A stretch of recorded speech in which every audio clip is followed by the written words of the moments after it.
Thank you, Marty. I know something about ESG.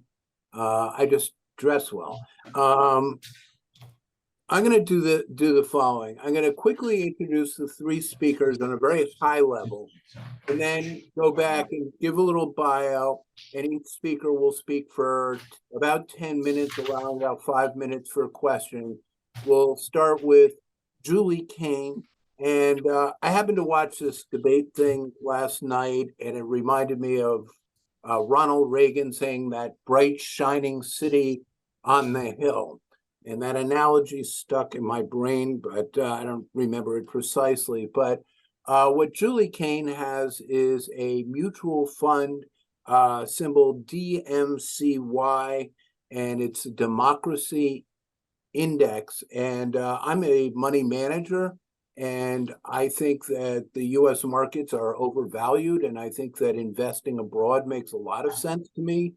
And I think that the thesis that she has, that she built her company in this particular investment vehicle, and she'll go on and elaborate, is brilliant, because what we see is China is doing a lot of things that are very problematic from a human rights standpoint. And if you want to invest in China, how do you do it? And what she has is, I guess it is through The Economist, a methodology to rank the democracy quotient of all the international countries where they invest.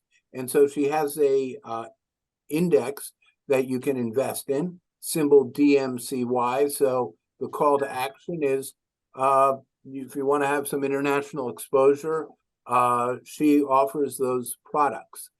The next person to speak will be Leslie Field.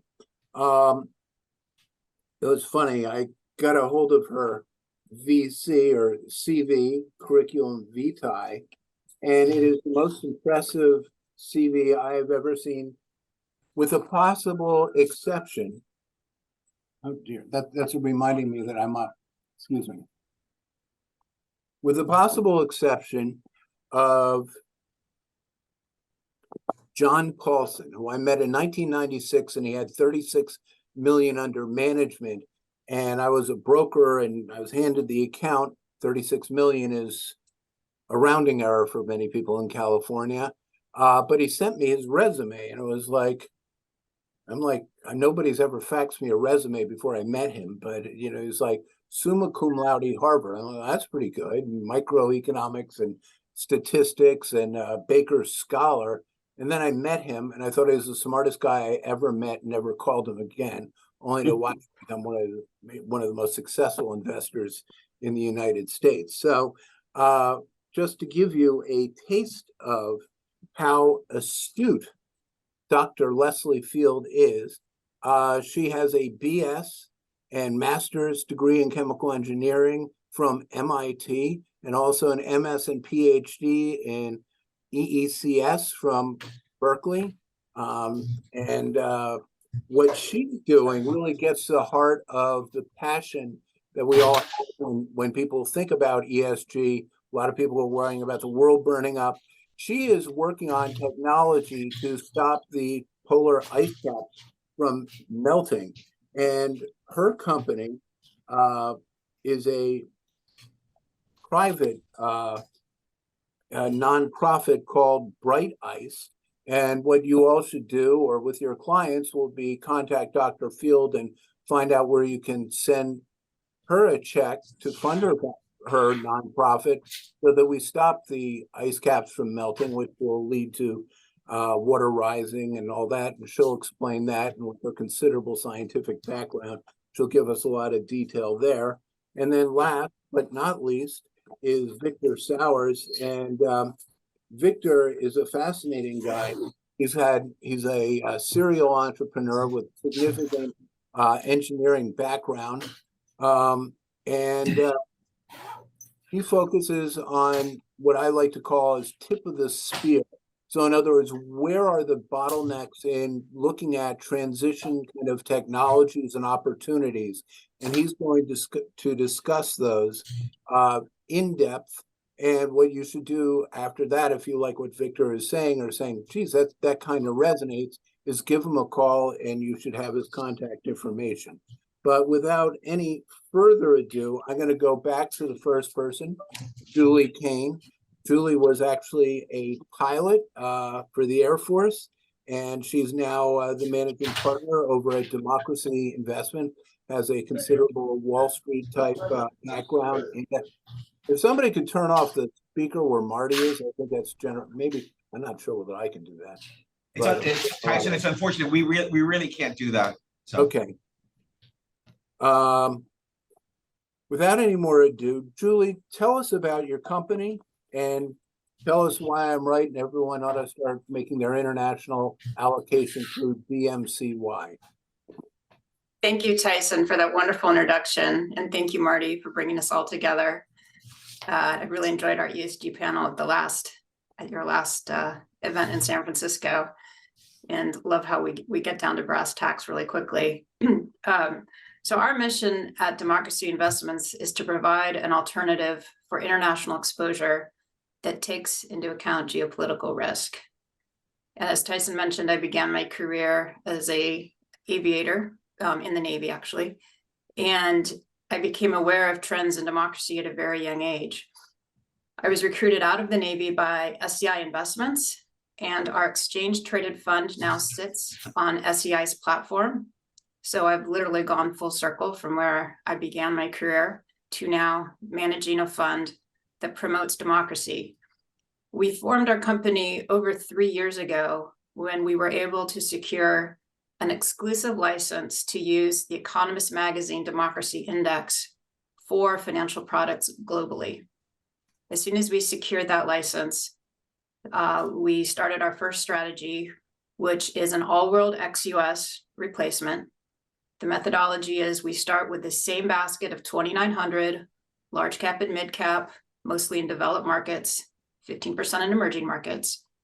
We look at each security's country of risk, and then at the security of risk as in where they're really doing business, not where they're domiciled. And then we apply the Economist country democracy score, and that results in a very neutral and systematic tilting towards more democratic countries and away from authoritarian states. So DMCY is a passive international strategy that overweights in countries like Canada, the UK, Japan, Taiwan, Australia, and we downweight China, the UAE, Egypt, Hong Kong. And since our fund launched in March of 2021, which was before the invasion of Ukraine, we've had great feedback, and we've heard that our index is actually, interestingly, people who like ESG love our strategy because it's kind of the S and it's kind of the G.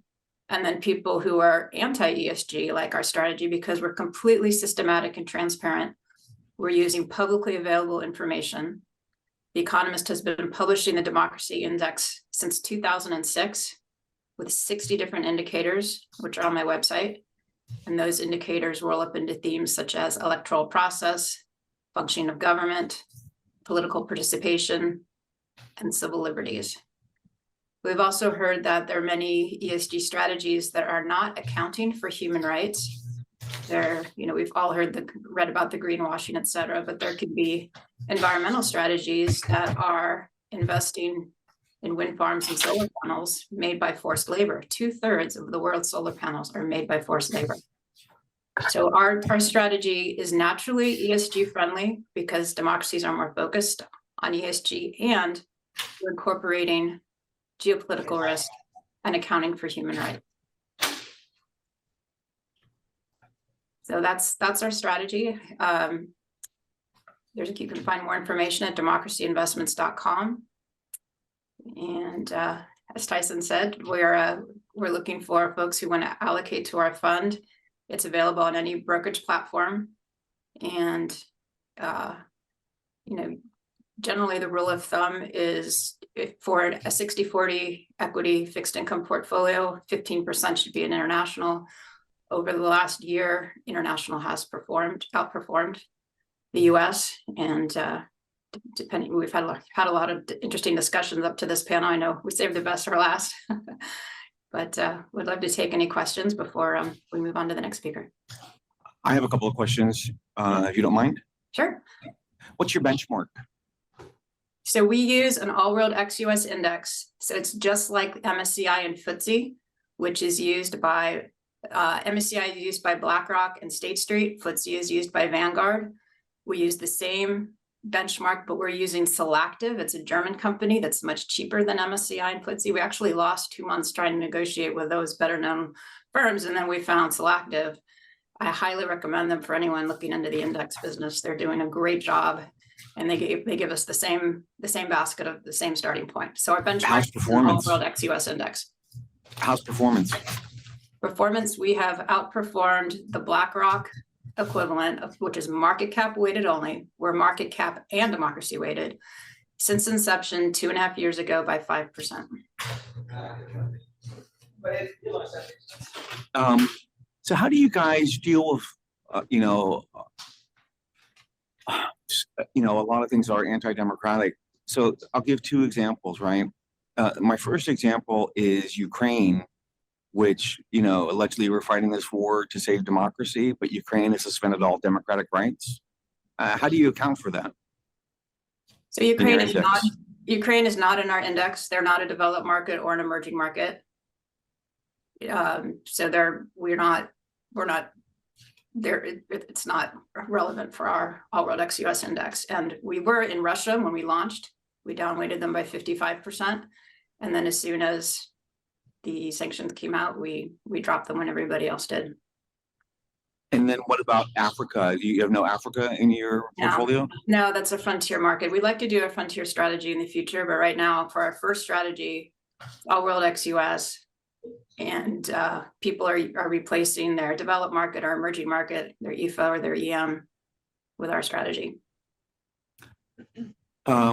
Just 1 second. So we actually have more questions here in the audience, but so I guess I was trying to angle for this whole Africa thing that's going on, where 6 or 7 countries have had revolutions in the last 5 years and are throwing France out.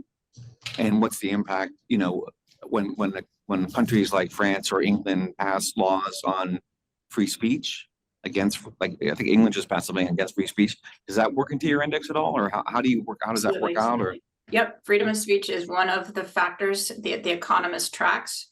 They publish the revised scores at the end of January every year. So what happens this year will be incorporated into our rebalance in January. And those countries that have slid backwards, your examples there, their scores will go down, and therefore our tilts will adjust according to their score. So you rebalance accordingly. Exactly. As soon as the Economist publishes the new score. So we're not deciding which country, what the tilts are. It's the Economist magazine, because we believe they have the most robust measure of democracy in the world. And There's another question here from the audience. Do you want to ask? Sure. I just wanted to understand a little bit, like, how you put together the democracy index. Like, how exactly do you weight it, right? In terms of just the criteria, did you yourself come up with that criteria? And then how often is it recalibrated? I'm just trying to understand, like, if it's more mathematical or more subjective. We're using the Economist Magazine Democracy Index, which is a very robust, both qualitative and quantitative measure of democracy. I can send you the white paper that shows all the different questions and indicators that they use to calculate every country's score. So we are not doing the math. The Economist is just guiding the democracy score for every country in the world. And we're using the scores that are applicable for an all-world ex-US index for the 59 countries that are classified as developed markets or emerging markets by the index providers. There's a standard definition out there. So it's a systematic passive process. We're not picking stocks. We're not deciding country scores. We've outsourced all of that to a neutral third party outside of the US.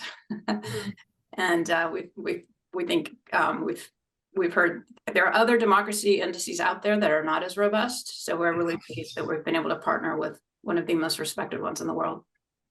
Does that answer your question? There's more questions. Okay. You have another question? I did. I mean, when you were coming up with this index, did you kind of take into account maybe looking at the EBRD or some of the other DFIs who might be tracking or monitoring any of this, like the World Bank, IFC, just even though the IFC and World Bank is in DC, I'm just kind of curious as to the classification of the different markets, like frontier, developing, that was interesting to me. And so I just wanted to know if there was something else that you used to kind of reflect on as you were making the decision to just go with the economists. Yes, we reviewed many of the indices, but we decided to keep it very simple.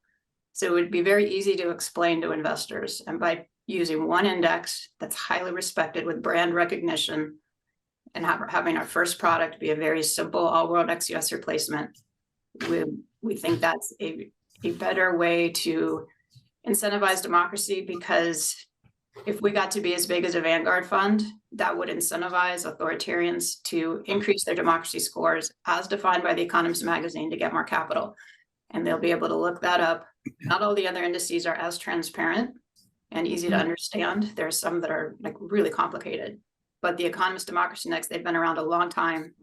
They have huge respect. So that's why we chose to partner with them and keep it simple. I'm happy to look at other indices for future strategies. And if somebody wants to do an SMA with a custom index strategy, we're happy to take a look at that. Thank you.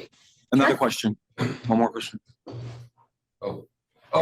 So, it seems like today it's kind of tricky to define what a democracy is, because, when I talk to young people, a tremendous amount of them believe in centralized government. This isn't just people that come from, China and a centralized government, but it's people graduating from college today, and they say, the federal government's got the smartest people in the world. They obviously went to Ivy League or liberal colleges. They say they're so smart, and therefore the government has a right to put a mandate in.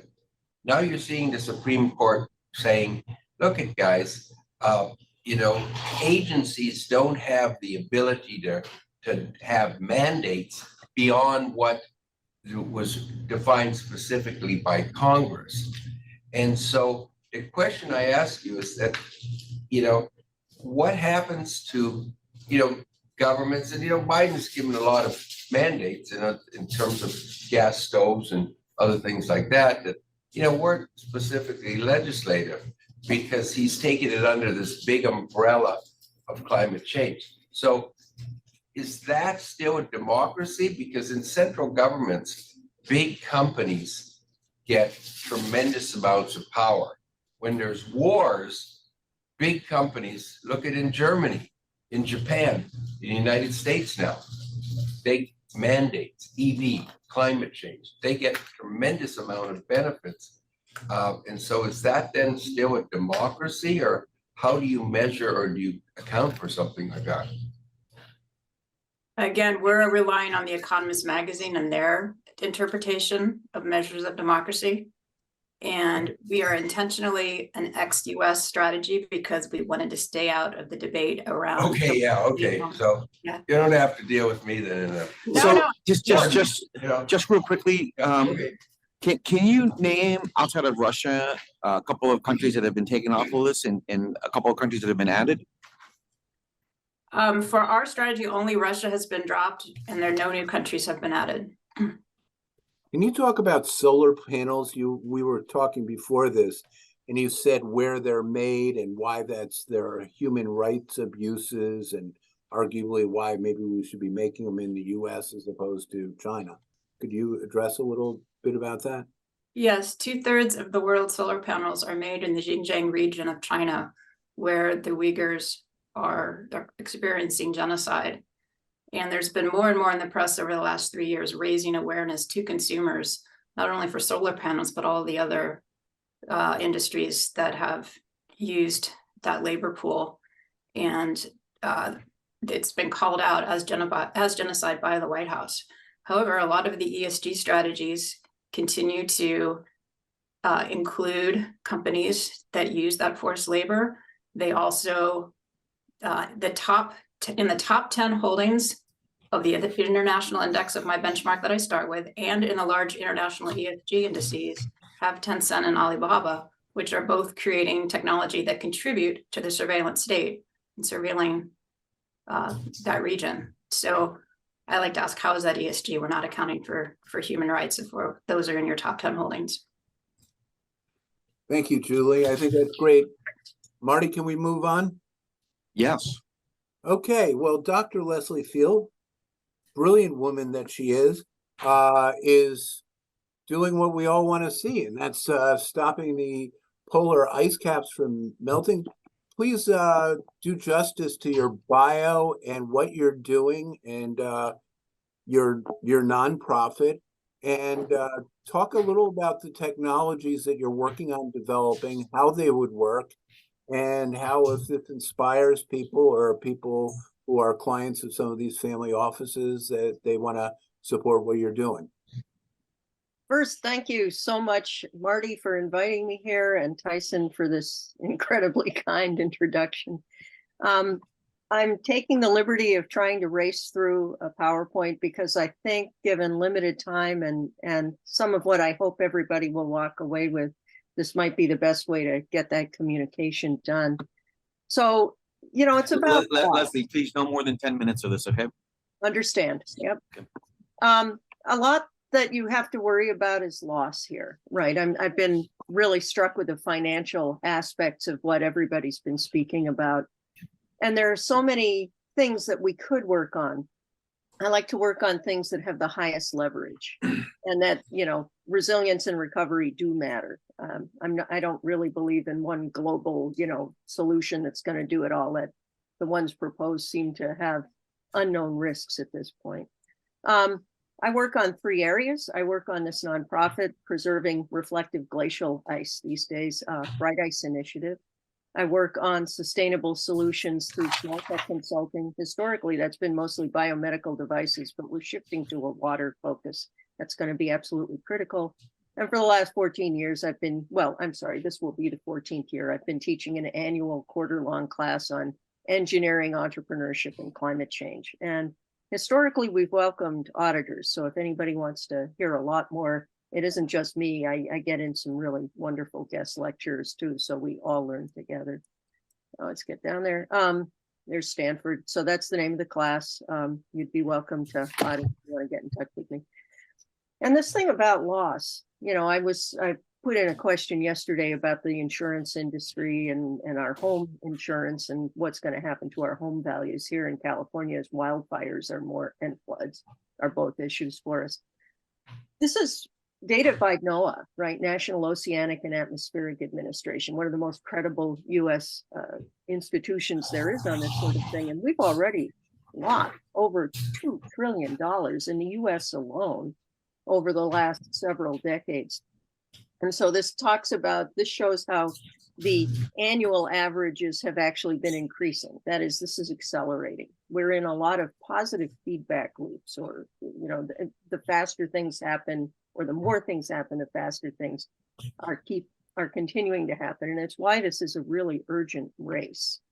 And so $2.155 trillion in, those couple of 1980 to 2021 in the US alone, and this is a worldwide problem. In the US, here's an illustration they also provide of, where these various billion-dollar disasters were. So we have a problem. And because we have lost ice, reflective ice, that's historically been in the Arctic, especially the Arctic Ocean, that's a big visible spot. We've destabilized our climate. CO2 has destabilized it to a great extent, but this is leading to life-threatening problems today. Things are really unstable. We don't need depressing stuff like that. But again, the shocking disappearance of what has been our historic heat shield here over these last couple decades is incredible. And if you watch the video, I can email you the slides and links to the video later if you wish. You can see how it accelerates just over these few decades. And this is a big deal. It's part of why things are changing. It also increases the risks of methane release, which is far more potent in the short term, molecule per molecule versus CO2. And it also is accelerating global temperature rise by a factor of about 1.5. It's a big deal if you sum up sea ice loss and glacial loss. So it's a big deal. And so what we focus on is something called albedo, that's whiteness, that's reflectivity. And there's a lot of things that need to be done, but albedo preservation is one of the biggest ones. And the reason this is so important or so effective, we've been working on this for years, coming up with the idea and then testing it. We can instantly change the brightness of an area, instantly. So an icy area without any material added, and then add a safe material that fundamentally comes from sand, but even safer. And then you can instantly brighten things. And that's a big deal in areas where there may be no return. We use very small scale field tests, so people don't have any objections about safety and the materials are intrinsically safe. But then Why do you want it bright? Hmm? Why do you want it bright? We want it bright so it'll be reflective. Thank you, Tyson. Yeah, that allows us to keep that reflectivity that you saw getting lost in the Arctic Ocean. And we could potentially rebuild sea ice if we can let it last a little longer.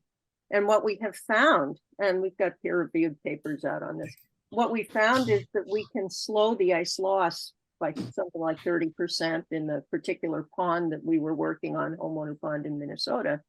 And over time, that could allow us to rebuild ice, which is exciting. So here's some drone footage from the Minnesota test and a sample of all the kind of instrumentation you do if you're trying to do a really good job on figuring out, does it work, and how well does it work? And here's that 30%, of saving of the ice.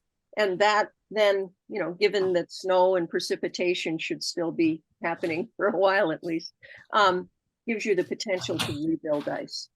We've been working up in Alaska in the past with the native corporation there. We've been losing ice right offshore there, right from Alaska.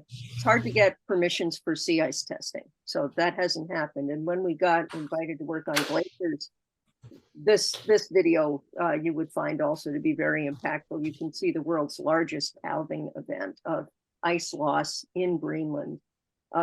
Area of a half of the tip of Manhattan, the tip of Manhattan, about half of Manhattan's area, but 3 times higher. And it just happens within a few hours. So it's a big deal. What's nice about these interventions that we're working on is that they're things that people in the areas are asking for now. So in glacial areas, people want us to work with them because their water supply is at hazard, their agriculture. Ice in glaciers, this was before we even started working on glaciers. This was just for fun when I was over in Iceland for a conference. A lot of the ice has gotten dark from the melt. And so that's another feedback loop. So we're doing this, we're thinking hard about the Himalayas and Greenland. And we really want to have these things, well tested. We've gotten to collaborate now with the Icelandic Meteorological Office, so one of the really credible Met offices in the world, with their glaciologists. We have a similar, and we've got a test out there. This was the test, and how much brighter what we put out there that was switched as a material to be able to stay in place on glaciers. And that's a big deal, to be able to have a small nonprofit now having a partner with us collaborating, who would like to collaborate with us in Greenland too, if we can work out the permissions there. And we don't do things without permissions. This is a shot that shows best the brightness change. And it takes a lot. It takes not just the engineering, but you need to be transparent with the people who live there, be sure they really want you to do this, explain and work together and learn from them about what is needed to make sure things are safe and such. So it's a big deal. It isn't just the engineering, and we've been working on this for years. So moving forward, use the smallest interventions you can. We used incredibly thin layers of these materials to make this huge difference in brightness and make sure it's acceptable to people so we then can scale it quickly and well. And this could slow climate risks and harms. We're talking about the water supply for 1.6 billion people, the food for a third of the world if we're working in the Himalayas and getting to the most urgent, critical areas of that. We don't want to carpet an entire ecosystem. We want to go to the critical leverage points, and there's no time to waste. So I hope that fit in well in your time slot. And I just, communicating with pictures, and that seems to help. happy to answer any questions if there's time for that, and get in touch with me later. Brighticeinitiative.org is how to reach me. Leslie.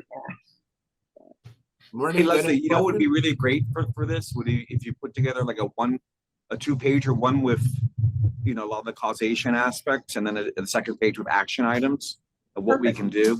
And, you know, an action item doesn't have to be stop driving your car, give me $1 million and walk to work. It can just be, you know, a lot of different things that people could do together, you know, and also Wonderful idea. mindfulness is something also that's important. So I think, you know, just give it some consideration. There's always a better way to couch something. And somebody once told me that to get people to listen and say something 7 times, 7 different ways. So Yeah, so. we have a Depends how long question. you've been at the bar. We have a question. So one of the things, it seems like there's a disconnect between people who are the climate change guys and the ESG guys and the regular folks. Like when I go to San Francisco, I go up to that, to Coma, and I kind of ride the, you know, dirty BART subway to Barty's presentation downtown, to JP Morgan's. So, you know, anything in Moscone, everything, you know, and, you know, when I talk to the liberals, they'll say, oh, we don't ride public transportation. That's just for the working class. You know, it's too dirty or something like that. But, you know, it seems like there's a disconnect there. And, you know, well, I'm sure you're very, you know, you know, you're coming there with a good heart, obviously. But when you look at the impact of what hurts people, and, you know, my grandparents were farmers, my wife's family were farmers, and then they eventually came to the city. But you go to the Central Valley, and I go down there, and these Hispanic guys and some of the guys still left over from the Dust Bowl days in Oklahoma, you know, they're sitting, you go to their houses, and I guess I get along pretty well with working class people. You know, there's 110 degrees. They got to keep their screen door open to try and get a little bit of breeze there. They can't afford to get air conditioning. And so I think what you see at the top level, the guy buys an EV car, but I'm helping the guy who's trying to patch up his old, you know, gasoline powered one. And so there's a disconnect between what you guys are saying and the working guy he's just trying to make a living. Gary, is the He's not a question bad you're looking guy. for a reconciliation of those two? Yeah, so that's, I think, the hardest thing. It's a big question. They don't have it. They don't have it. The answer is yes. Yeah, so it's a- that's what it's I a think good happens question. is, Yeah. yeah, Yeah, so let that's me- really hard. Not that you're not sincere, but it's a big difference, I think. I mean, Well, the other, let me say a obviously the little other bit part is that a about lot of that. other countries don't really care either, right? So, yeah, I'm Yeah, sorry. yeah. Don't want to Go ahead, interrupt you. Leslie. Keep it Yeah, going. if I can say a little bit to answer that, you know, when we're being asked to work on this, for instance, in the Himalayas, it's because they're losing their water supply. Their temperature is changing. They have big flood risks now. They're losing their agriculture. So it's, you know, and it's 1.6 billion people, you know, at risk here, not to mention the sea level rise. So it is solving problem. It's not solving yet the Central Valley. But as I mentioned on the first slide, and I know I just whizzed through this, but my consulting company is now really focusing on what we can do about water supplies. And again, these are critical things for, you know, our local agriculture. Getting ice back in the Arctic could, you know, you're not sure you're going to go back over the same path that we trod, you know, and reverse things to how they were back in the 1960s or 70s. But we could have a real contribution to restabilizing the climate and getting these terrible temperatures down. I mean, right now, anybody who's working outside is really at a much greater heat death risks than they've ever been before. And so this is, you know, we're in unprecedented territory, and I'm certainly not ignoring that. It's a lot of what motivates me. Yeah, I mean, I agree with you. People, regular people, including me, you know, people are suffering terribly because of this. And so Yeah, it's not, I'm not trying to impose, particular, you've got to drive this car, you've got to eat this food, you've got to stop, taking a vacation. No, I'm trying to help get at some of the root causes to do something here. I know that the third speaker, Victor Sauers, really deals with some specific hands-on solutions. So when we get to them, and maybe we'll be getting to them right now with so why don't we do that? Victor has worked at I think he worked for Applied Materials, so he worked in the electronic space. He's worked in the oil and natural gas fields in Texas and elsewhere. He has worked with ERCOT, the regulator, the utility, and what he discussed just a couple of weeks ago was that the problem that we have with the development of renewables and trying to replace fossil fuels is that, frankly, the grid cannot handle any incremental renewable energy that could be produced. And in fact, we would be backlogged considerably, several years. And so what Victor will talk about are really what are the bottlenecks to actually get this energy distributed so your friends in the Central Valley can get some air conditioning. So Victor, please, there are two things I would love to hear you talk about. One is the electrical grid, making it work better, something called silicon stainless steel. And you also made a comment that previously about the efficiency and practicality of hybrid motors. If you could include that in terms of touching on the varied bottlenecks and pointing out to the audience where there are problems and where you see technological solutions and how we could actually, push forward on those bottlenecks for the transition. Thank you, Tyson. I appreciate that. So I'm thinking a little bit different what I wish to say with the time that we have based on our two wonderful speakers, democratic and climate. And what do we do? What's happening now, right? With real dollars being implemented. So that's what I do.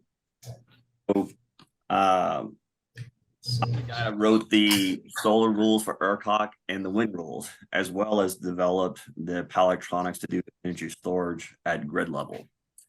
So as a semiconductor as well, I did the very first 300 millimeter etcher in the world. I understand technology, I understand grid, large scale power, but also all the resources that are used thereof worldwide. So when we look at this, where are we at right now? We have the Reduction Investment Act, and they want to put more renewable. The White House has chosen with the DOE says, with that act, we can put 180 more gigawatt of renewables on the U.S. grid. Great. I already have 1.0 terawatt backlog to do renewables right now, which would take me 40 years to get rid of that backlog. What I don't have is wire. And we only have 2 transmission projects for the whole US, except for ERCOT/Texas, under construction. That's a mess. That is a mess. So not only that, we are reshoring more manufacturing back to the US than ever before. In addition, from the previous speakers, you notice that we're doing a lot of semiconductor, almost 50 fabs from the CHIP Act. That's an enormous amount of capital, $230 billion. Well, there's a problem. You got to be able to interconnect that power where the wire is already hooked up. A bit of a problem. Now, Tyson mentioned electrical grade stainless steel. This is where the renewable EV people collide with the utility grid people. Because you see those transformers that sit on a pole, that little round can you see, and not to mention a substation behind the fence, those little tin boxes. Within the boxes is silicon stainless steel. So the challenge is is that the EV people, OEMs, with their motors also use electrical grade stainless steel, which we call silicon stainless steel. So, and the grid people use it as well. And so do EV chargers use the same material. There's only one manufacturer in all the US that makes electrical grade stainless steel. There's other steel mills around the world that makes that, but a lot of it we have tariff fees or there's sanctions on and on and on. But there's not enough supply. The demand for connection for renewables, to be able to handle EV chargers, on and on and on. So we look at ESG as guidance to handle a situation of our emissions, the way we govern, with the prelude of maybe climate change. So on the government side, I can't have a nuclear power plant in Georgia that's $38 billion, which increases the rates with the ratepayer over 40%. So when we look at technology, we're implementing electric vehicle policy, EV charger policy, what have you, does it harm the working poor or the lower middle class? Period. That's your benchmark. Whatever we do, whatever initiative we do, are you harming the working poor? So in ERCOT, the initiation of renewables brought down our household cost of power megawatt hour from $80 to $25. That's great. Is it stable? Is it 24/7 power? Of course not. But it gives the thermal generators something to compete with. And the fuel burn for renewables is zero. So when we go to China and we talk to China's power authority, because it's under one authority, kind of like ERCOT, but scaled up enormously, they say, well, how do you do your power so cheap with very little hydro? And that says because the lowest fuel cost gets in on the ERCOT grid first. To give everybody perspective, considering the fact Marty is in California, Texas renewables, ERCOT renewables per se, there are times on the second quarter of every single year, we generate more power in renewables than the whole state of California consumes. Renewables. So if California, I'm sorry, can you say that again? You generate more power in more renewables? just our renewable, right? Our wind and solar during the day than California consumes for the whole state. In energy. To be fair, Texas is a I'm heavy sorry, industrial state. Victor, in energy, in total energy, not just renewable energy. No, well, for California, total consumption, total load. Here, let me give you a point. We were showing at a university at a 50-foot screen. It says here's the current load of California at the peak. It was 29 gigawatt, which is fair. It's the second biggest load as an individual state in the country. Well done. Then we showed just the renewable generation in Texas. It was 31 gigawatt. Right, give you an idea. But Texas is a 90 gigawatt load. So many times bigger than California, right? So It gives you an idea. electric energy you're talking about. Electrical energy. Okay. It's an oil and gas state, but it's a renewable state. Funny. Right. Also has the most energy storage at 5 gigawatt, which is bigger than most states. Still not enough, but when we look at it, when we look at these policies and technologies are moving forward, how does it empower individuals? You ask yourself that if you empowered an individual, a cell phone, that's an enormous powerful tool, a home, a vehicle that they can afford, that empowers the individual. So at every place I've traveled around the world, there's access for an affordable way for individuals to read and write, have access to the internet, democracy has a chance. And how do you supercharge that, right? When it comes to climate change, well, the engineering scientific challenge is I'm dealing with a barrel of oil that gives me 4.7 human years of work for one barrel. So for $91 at today's price, WTI, I have a barrel of oil that does 4.7 years of work per per human hours, so if you work for me for 4.7 years and I give you $91, would you be happy? But that's what we're competing against. So if I have my renewables, energy storage, and any other technology, energy efficiency of this nature, reduction in emissions, how do I compete with that? It's very, very difficult for the top line technologies to compete with that, to bring down the CO2. So when we're looking at sites for solar, we have to be careful what is the CO2 saturation? Why? Because of plant growth. High CO2 concentration in that area has a lot of plant growth and messes with the generation of the solar. Okay.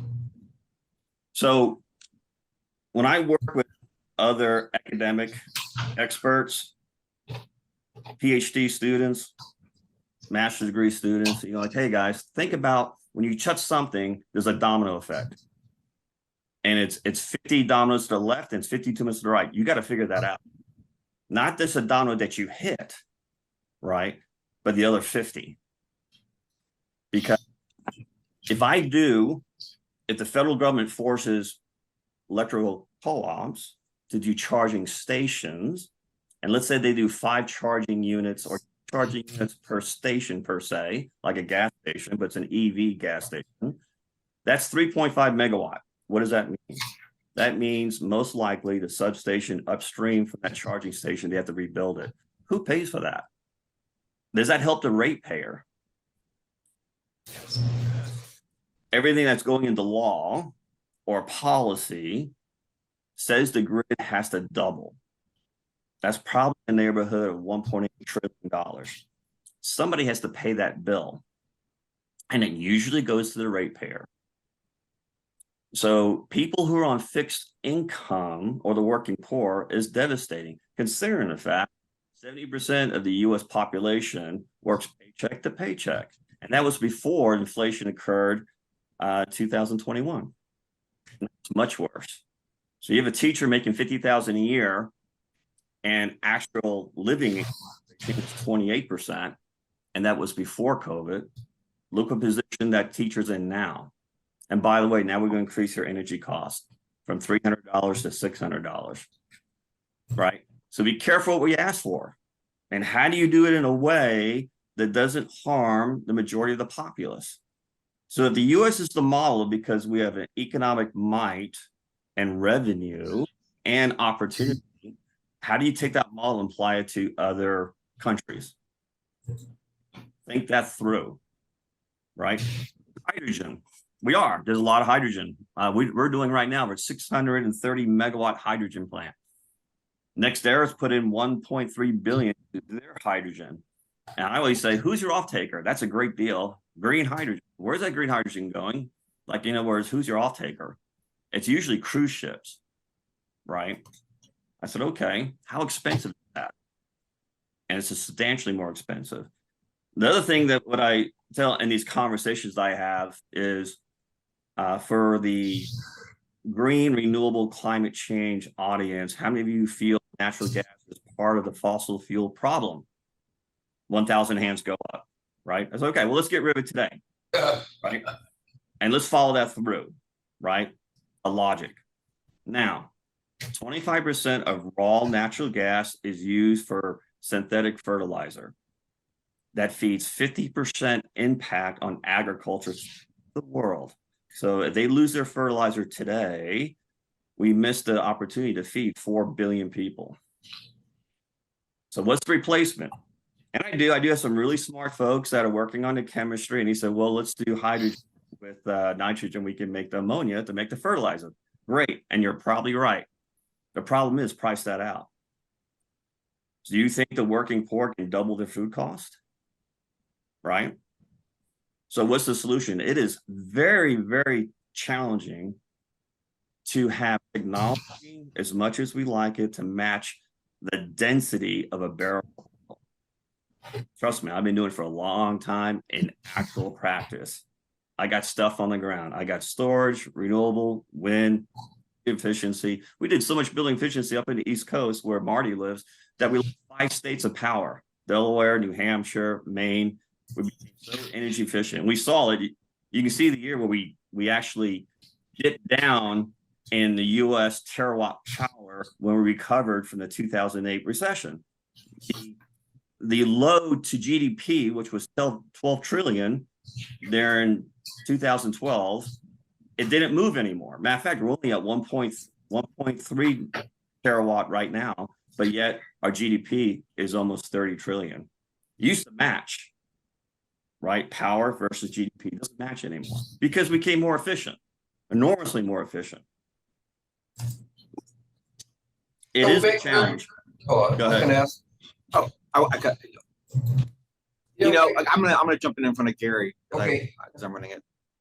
So I guess my big question is, can you talk about, I know that you kind of talk about like the choices of life, but also about, you know, bad policy decisions. I mean, California is rife with them. One of the big issues is they have poor water management, and the whole West Coast is losing hydropower, right? Because nobody maintains dams, you know, things like that. And I think Oregon just voted all hydropower out of business because it interferes with salmon migration. And I think Washington State will be doing the same thing next year. So, can you just talk about policy a little bit? Yes, policy like Oregon for hydro, which is great for the working poor because their cost of energy is only 2 pennies per kWh. You get rid of hydro and their energy is going to go up 5x. So that does not help the working poor at all. Bad policy. When I get a Inflation Reduction Act and it gives me 180 gigawatt of renewable, I said I need wire. Not one single dollar is going to the grid overhead transmission whatsoever. They will say the Infrastructure Act is that, well, we'll give you $8.6 billion for the grid wires. Thank you so much. That's a $5 result for a $5,000 problem. But we rely on our economic people, our people concerned about the environment, really people understand how we make power, transportation, not just what you like, but what you dislike, and become an expert at it. That's what I had to do because I'm on both sides of the fence.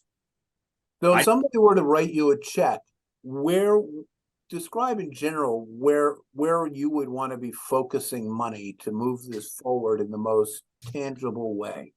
So depending on the investment deck we have on the audience, silicon stainless steel, great investment, regardless of what happens. We're going from 14,000 metric tons to 900,000 metric tons.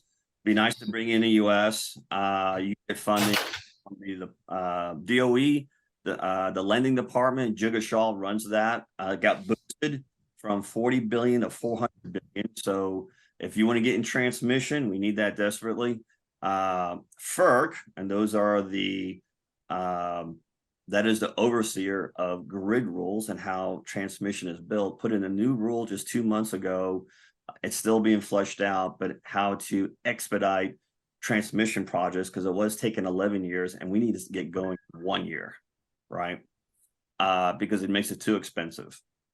So that's a good play. You know, those transmission project you're talking about, maybe as little as 800 million up to a couple of billion. But here's the deal.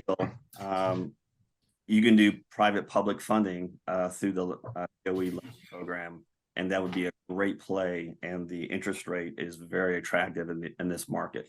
So there's plenty of money to be had on infrastructure. The question is understanding and understanding return. Because if you do a transmission infrastructure project with a public private play, you're talking about a return for the next 30 years. Not bad. Energy storage, there is 5 gigawatt, like I mentioned at ERCOT. There is 100 gigawatt in play and planning at ERCOT, and that needs financing. I see immediately about 8 gigawatt for 5 hours of immediate use. So grabbing, so there's already developers doing that, but those developers need to be funded. They're easy to find. So that's a great play. So that helps a lot. I think storage might go faster than thermal, but the ERCOT grid operator say, well, you give me all that capacity of energy storage, but I have to reload it. When can I reload it? Perfect. So You know, that we only have a few minutes left, and I think we have some more questions from the audience. So, Gary, do you have a Yeah, question? so it seems like, Victor, we need some people like yourself in policy making where you look at a holistic view of everything. You know, just a couple quick points. Sanctions on Russia, they're selling their oil 30 to 40% discount. So that Yes. means India now is going to become the diesel refining capital of the world. We're not building any refineries for the last 20 years in the United States. That diesel is dirty fuel to begin with, going to be shipped all the way to Europe or even maybe back to the United States because we need it to power lots of trucks and everything. That's the thing. Okay, so somebody should have said, okay, we're punishing Russia, but we're also punishing the climate. There's studies there that they're talking about 200 whales are now dead from the offshore wind power on the East Coast because the baby whales get sucked into that sound there and kill them. Okay, now this guy's saving the whales, but there's wind power, and then there's the third and last point is agriculture. The best farmland is also the greatest part for solar farms. So Barron's had a couple months ago that 20% of the farmland in the United States is going to be sucked up over the next 10 or 20 years for solar farms. And if you want to have the storage capacity, another 20%. So that's 40%. Now, I know there's guys that are vegans that say, hey, you don't have to eat meat. The conversion ratio on a cow is, only 25%. So, then everyone's vegan. But, think of all these things happening in this. And, I think that the guys who are focusing on one thing need to look like you and say, what effect does it have on a whole bunch of other people? Because otherwise you go hell bent on one thing and it causes a lot more costs as Well, So Victor, can I just paraphrase this before you answer the question? Yeah. So I Go think the ahead. question is there any system analysis on this, like the entire system? And I'll give you a great example. When I worked for a big bank and we fired 20,000 plus people, nobody said, what's the impact of firing all these people who actually get a lot of customers for us, right? Because we offshored everything to Asia, right? Or, there's, other examples where people don't, figure out, like somebody once said, if Bitcoin gets any bigger when it was at 20,000, it'll threaten the whole financial system of the United States. It got to 65,000 and then you saw the US government really crack down on it, right? So, why isn't anybody doing system analysis on sure, wind sounds like a great idea. Solar sounds like a great idea, but when you build it out massively, maybe it's not so great.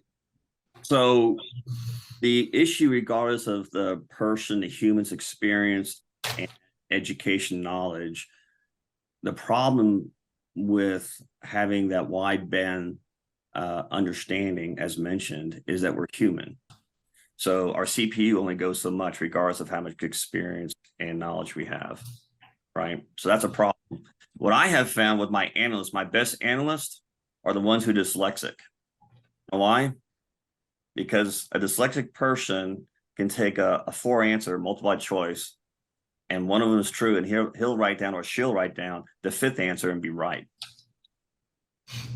So they have a very unique processing of their minds. So case in point, at any one time on the investment series, Shark Tank, since this is an investment venue that we're talking about, at any one time, 2 or 3 of the investors are dyslexic. It's their superpower, right? So how do we do that in chat GDP and what have you, which we do AI, by the way, and we use that to take AI, which we see AI is an attempt to have really smart machine learning and try to communicate it to a human, and it gives them a learning disability.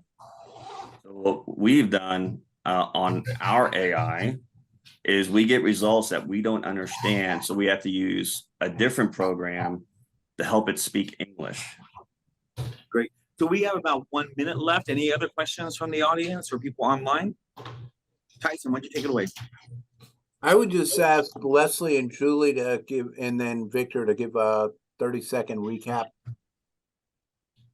Tyson, I think there's a huge amount of opportunities available to all investors in the $1 million range to the range, and either in syndication and private public. I have a small little time that I've been afforded here. We can talk more about that offline and see where that fits the investor's interest. But it's all facets of our civilized life that there's opportunity currently. Thank you. Next, Julie or Leslie? I'm happy to do Go it. ahead, Leslie. Yeah, so climate change is probably worse and going to affect losses more than you thought, but there's a lot of really wonderful solutions being developed out there. And I mean, there's a broad range. It's not all about me. And most of these efforts are really starved for some capital to get things going fast enough to actually do some good. This is going to be a very critical next 5 years, next decade. And so this would be the time to deploy some philanthropic dollars if it's to a nonprofit, or some actual investment if it's a aiming to be a for-profit. Thanks very much for having me here. Thank you, Leslie. Julie, take her What- on. What a great conversation and what a great conference. And this has really opened my eyes. I learn something every time I attend any of the speakers, but the big systems thinking, the second order of effects, what a more important time for investors to vote with their dollars. And, in the case of international, thinking about lowering the cost of capital for the companies that are trying to do well, to do good, and account for human rights and civil liberties. So thank you, Marty, and thank you, Tyson. This has been wonderful. Leslie, Julie, Victor, thank you very much. Marty, thank you.